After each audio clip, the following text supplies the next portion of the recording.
भगवते वासुदेवाय। भागवत पुराण तृतीय स्कंद 9वां अध्याय। ब्रह्मा जी द्वारा भगवान की स्तुति। ब्रह्मा जी ने कहा, प्रभु आज बहुत समय के बाद मैं आपको जान सका हूँ। अहो कैसे दुर्भाग्य की बात है कि देहधारी जीव आपके स्वरूप को नहीं जान पाते।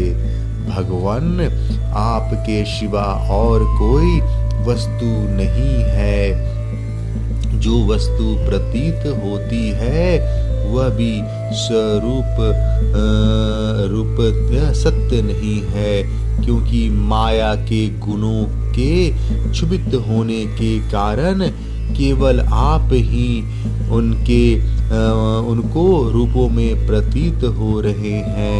देव आपकी चित्त शक्ति के प्रकाशित रहने के कारण अज्ञान आपसे सदा ही दूर रहता है।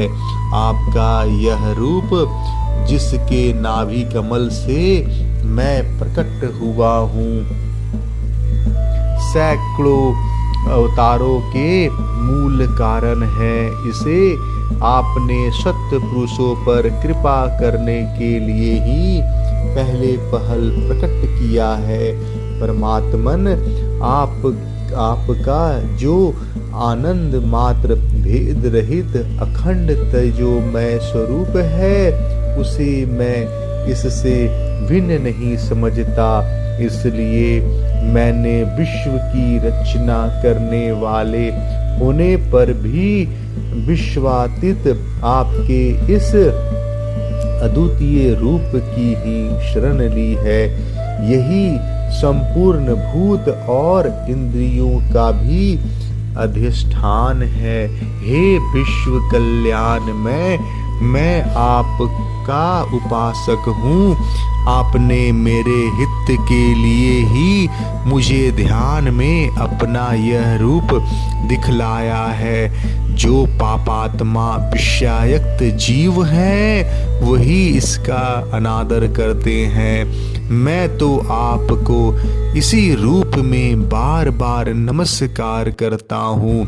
मेरे स्वामी, जो लोग वेद रूप वायु से लाई हुई आपके चरण रूप कमल कोश की गंध को अपने कर्ण पुटों से ग्रहण करते हैं, उन अपने भक्त जनों के हृदय कमल से आप कभी दूर नहीं होते, क्योंकि वे पराभक्ति रूप डोरी से आपके पाद पद्मों को बांध लेते हैं। जब तक पुरुष आपके अभय प्रद चरणाविंदों का आश्रय नहीं लेता, तभी तक उसे धन, घर और बंधु जनों के कारण प्राप्त होने वाले भय, शोक, लालसा, दीनता और अत्यंत लोभ आदि सताते हैं, और तभी तक उसे मैं मेरेपन का दुराग्रह रहता है, जो दुख का एकमात्र कारण है। जो लोग सब प्रकार के अमंगलों को नष्ट करने वाले आपके श्रवण कीर्तन आदि प्रसंगों से इंद्रियों को हटाकर लेश मात्र विषय सुख के लिए दीन और मन ही मन ललायित होकर निरंतर दुष्कर्मों में लगे रहते हैं, उन विचारों की बुद्धि दैव ने हर ली है। अच्युत उरुक्रम इस प्रजा को भूख, प्यास, वात, पित्त, कफ, सर्दी, गर्मी, हवा और वर्षा से परस्पर एक दूसरे से तथा कामाग्नि और दुसह क्रोध से बार बार कष्ट उठाते देखकर मेरा मन बड़ा खिन्न होता है। स्वामीन, जब तक मनुष्य इंद्रिय और विषय रूपी माया के प्रभाव से आपसे अपने को भिन्न देखता है, तब तक उसके लिए इस संसार चक्र की निवृत्ति नहीं होती। यद्यपि यह मिथ्या है, तथापि कर्म फल भोग का क्षेत्र होने के कारण उसे नाना प्रकार के दुखों में डालता रहता है। देव, औरों की तो बात ही क्या, जो साक्षात मुनि है वे भी यदि आपके कथा प्रसंग से विमुख रहते हैं तो उन्हें संसार में फंसना पड़ता है। वे दिन में अनेक प्रकार के व्यापारों के कारण विक्षिप्त चित्त रहते हैं, रात्रि में निद्रा में अचेत पड़े रहते हैं। उस समय भी तरह तरह के मनोरथों के कारण क्षण क्षण में उनकी नींद टूटती रहती है तथा दैववश उनकी अर्थ सिद्धि के सब उद्योग भी विफल होते रहते हैं। नाथ, आपका मार्ग केवल गुण श्रवण से ही जाना जाता है। आप निश्चय ही मनुष्यों के भक्ति योग के द्वारा परिशुद्ध हुए हृदय कमल में निवास करते हैं। पुण्य श्लोक प्रभु, आपके भक्त जन जिस जिस भावना से आपका चिंतन करते हैं, उस साधु पुरुषों पर अनुग्रह करने के लिए आप वही वही रूप धारण कर लेते हैं। भगवान, आप एक हैं तथा संपूर्ण प्राणियों के अंतःकरणों में स्थित आप उनके परम हितकारी अंतरात्मा है। इसलिए यदि देवता लोग भी हृदय में तरह तरह की कामनाएं रखकर भांति भांति की विपुल सामग्रियों से आपका पूजन करते हैं, तो उससे आप उतने प्रसन्न नहीं होते जितने सब प्राणियों पर दया करने से होते हैं। किंतु वह सर्वभूत दया असत्य पुरुषों को अनंत दुर्लभ है। जो कर्म आपको अर्पण कर दिया जाता है उसका कभी नाश नहीं होता, वह अक्षय हो जाता है। अतः नाना प्रकार के कर्म, यज्ञ, दान, कठिन तपस्या और व्रत आदि के द्वारा आपकी प्रसन्नता प्राप्त करना ही मनुष्यों का सबसे बड़ा कर्म फल है। क्योंकि आपकी प्रसन्नता होने पर ऐसा कौन फल है जो सुलभ नहीं हो जाता। आप सर्वदा अपने स्वरूप के प्रकाश से ही प्राणियों के भेद ब्रह्म रूप अंधकार का नाश करते रहते हैं तथा ज्ञान के अधिष्ठान साक्षात परम पुरुष है। मैं आपको नमस्कार करता हूँ। संसार की उत्पत्ति, स्थिति और संहार के निमित्त से जो माया की लीला होती है वह आप का ही खेल है। अतः आप परमेश्वर को मैं बार बार नमस्कार करता हूँ। जो लोग प्राण त्याग करते समय आपके अवतार गुण और कर्मों को सूचित करने वाले देव की नंदन, जनार्दन, कंस निकंदन आदि नामों का विवश होकर भी उच्चारण करते हैं, वे अनेकों जन्मों के पापों से तत्काल छुटकर माया आदि आवरणों से रहित ब्रह्म पद प्राप्त करते हैं। आप नित्य अजन्मा है, मैं आपकी शरण लेता कहता हूँ, भगवान इस विश्व वृक्ष के रूप में आप ही विराजमान है। आप ही अपनी मूल प्रकृति को स्वीकार करके जगत की उत्पत्ति, स्थिति और प्रलय के लिए मेरे अपने और महादेव जी के रूप में 3 प्रधान शाखाओं में विभक्त हुए हैं और फिर प्रजापति एवं मनु आदि शाखा प्रशाखाओं के रूप में फैलकर बहुत विस्तृत हो गए हैं। मैं आपको नमस्कार करता हूँ। भगवान, आपने अपनी आराधना को ही लोगों के लिए कल्याणकारी स्वधर्म बताया है, किंतु वे इस ओर से उदासीन रहकर सर्वदा विविध निषिद्ध कर्मों में लगे रहते हैं। ऐसी प्रमाद की अवस्था में पड़े हुए इन जीवों की जीवन आशाओं को जो सदा सावधान रहकर बड़ी शीघ्रता से काटता रहता है, वह बलवान काल भी आप ही का ही रूप है। मैं उसे नमस्कार करता हूँ। यद्यपि मैं सत्यलोक का अधिष्ठाता हूँ, जो 2 प्रार्थ पर्यंत रहने वाला और समस्त लोकों का वंदनीय है, तो भी आपके उस काल रूप से डरता रहता हूँ। उससे बचने और आपको प्राप्त करने के लिए ही मैंने बहुत समय तक तपस्या की है। आप ही अधियज्ञ रूप से मेरी इस तपस्या के साक्षी हैं। मैं आपको नमस्कार करता हूँ। आप पूर्ण काम है।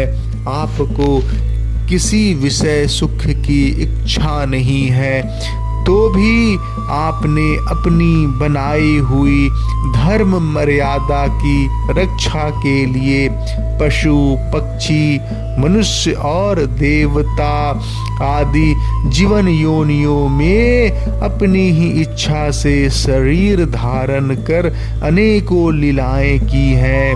ऐसे आप पुरुषोत्तम भगवान को मेरा नमस्कार है। प्रभु, आप अविद्या, अस्मिता, राग, द्वेष और अभिनिवेश 5 में से किसी की भी अधीन नहीं है। तथापि इस समय जो सारे संसार को अपने उदर में लीन कर भयंकर तरंग मालाओं से विक्षुब्ध प्रलयकालीन जल में अनंत विग्रह की कोमल सैया पर शयन कर रहे हैं, वह पूर्व कल्प की कर्म परंपरा से श्रमित हुए जीवों को विश्राम देने के लिए ही है। आपके नाभि कमल स्वरूप भवन से मेरा जन्म हुआ है। यह संपूर्ण विश्व आपके उदर में समाया हुआ है। आपकी कृपा से ही मैं त्रैलोक की रचना रूप उपकार में प्रवृत्त हुआ हूँ। इस समय योग निद्रा का अंत हो जाने के कारण आपके नेत्र कमल विकसित हो रहे हैं। आपको मेरा नमस्कार है।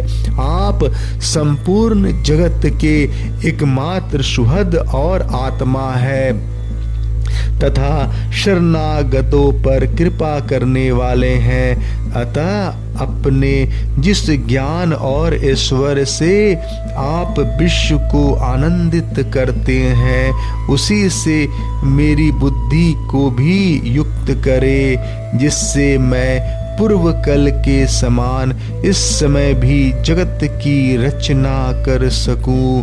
आप भक्त वांचल कल्पतरु हैं। अपनी शक्ति लक्ष्मी जी के सहित अनेकों गुणावतार लेकर आप जो जो अद्भुत कर्म करेंगे, वह मेरा यह जगत रचना करने का उद्यम भी उन्हीं में से एक है।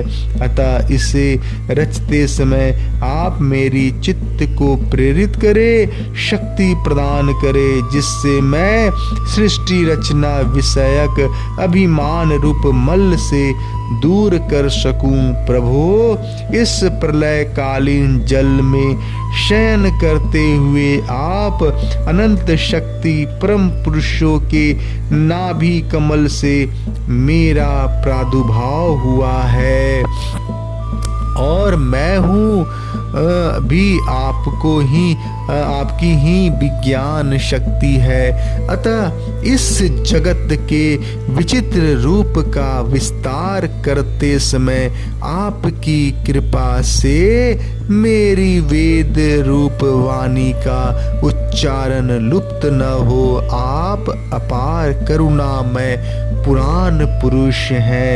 आप परम प्रेममयी मुस्कान के सहित अपने नेत्र कमल खोलिए और शेष सैया से उठकर विश्व के उद्भव के लिए अपनी सुमधुर वाणी से मेरा विषाद दूर कीजिए। श्री मैत्रेय जी कहते हैं, विदुर जी, इस प्रकार तप विद्या और समाधि के द्वारा अपने उत्पत्ति स्थान श्री भगवान को देखकर और अपने मन और वाणी की शक्ति के अनुसार उनकी स्तुति कर ब्रह्मा जी थके से होकर मौन हो गए। श्री मधुसूदन भगवान ने देखा कि ब्रह्मा जी इस प्रलय जल राशि से बहुत घबराए हुए हैं तथा लोक रचना के विषय में कोई निश्चय विचार न होने के कारण उनका चित्त बहुत खिन्न है। तब उनके अभिप्राय को जानकर वे अपनी गंभीर वाणी से उनका खेद शांत करते हुए कहने लगे। श्री भगवान ने कहा, वेद गर्भ, तुम विषाद के वशीभूत हो आलस्य न करो, सृष्टि रचना के उद्यम में तत्पर हो जाओ।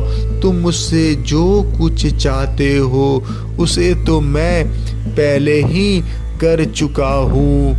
तुम एक बार फिर तप करो और भागवत ज्ञान का अनुष्ठान करो। उनके द्वारा तुम सब लोगों को स्पष्टतया अपने अंतःकरण में देखोगे। फिर भक्ति युक्त और समाहित चित्त होकर तुम संपूर्ण लोक और अपने में मुझको प्राप्त देखोगे तथा मुझ में संपूर्ण लोक और अपने आप को देखोगे। जिस समय जीव काष्ठ में व्याप्त अग्नि के समान समस्त भूतों में मुझे ही स्थित देखता है, उसी समय वह अपने अज्ञान रूप मल से मुक्त हो जाता है। जब वह अपने को भूत, इंद्रिय, गुण और अंतःकरण में से रहित तथा सब रूप मुझसे अभिन्न देखता है, वह मोक्ष पद प्राप्त कर लेता है। ब्रह्मा जी नाना प्रकार के कर्म संस्कारों के अनुसार अनेक प्रकार की जीव सृष्टि को रचने की इच्छा होने पर भी तुम्हारा चित्त मोहित नहीं होता। यह मेरी अतिशय कृपा का ही फल है। तुम सबसे पहले मंत्र दृष्टा हो।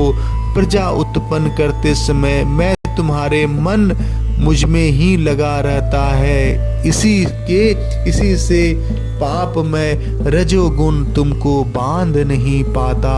तुम मुझे भूत, इंद्रिय, गुण और अंतःकरण से रहित समझते हो। इससे जान पड़ता है कि यद्यपि देहधारी जीवों को मेरा ज्ञान होना बहुत ही कठिन है, तथापि तुमने मुझे जान लिया है। मेरा आश्रय कोई है या नहीं, इस संदेह से तुम कमल नाल के द्वारा जल में उसका मूल खोज रहे थे। सो मैंने तुम्हें अपना वह स्वरूप अंतःकरणों में ही दिखलाया है। प्यारे ब्रह्मा जी, तुमने जो मेरी कथाओं के वैभव से युक्त मेरी स्तुति की है और तपस्या में जो तुम्हारा निष्ठा है, वह भी मेरी ही कृपा का फल है। लोक रचना की इच्छा से तुमने सगुण प्रतीत होने पर भी निर्गुण रूप से मेरा वर्णन करते हुए स्तुति किया है, उससे मैं बहुत प्रसन्न हूँ। तुम्हारा कल्याण हो। मैं समस्त कामनाओं और मनोरथों को पूर्ण करने में समर्थ हूँ। जो पुरुष नित्य प्रति इस स्तोत्र द्वारा स्तुति करके मेरा भजन करेगा, उस पर मैं शीघ्र ही प्रसन्न हो जाऊंगा। तत्ववेताओं का मत है कि पुर्त, तप, यज्ञ, दान, योग और समाधि आदि साधनों से प्राप्त होने वाला जो परम कल्याणमय फल है, वह मेरी प्रसन्नता ही है। विधाता, मैं आत्माओं का भी आत्मा और स्त्री पुत्र आदि प्रियों का भी प्रिय हूँ। देह आदि भी मेरे लिए प्रिय है, अतः मुझसे ही प्रेम करना चाहिए। ब्रह्मा जी, त्रिलोकी की कथा, त्रिलोकी को तथा जो प्रजा इस समय मुझ में लीन है, उसे तुम पूर्व कल्प के समान मुझसे उत्पन्न हुए अपने सर्व वेदमय स्वरूप से स्वयं ही रचो। श्री मैत्रेय जी कहते हैं, प्रकृति और पुरुषों के स्वामी कमलनाभ भगवान सृष्टिकर्ता ब्रह्मा जी को इस प्रकार जगत की अभिव्यक्ति करवाकर अपने उस नारायण रूप से अदृश्य हो गए। 9वां अध्याय समाप्त। जय श्री कृष्णा।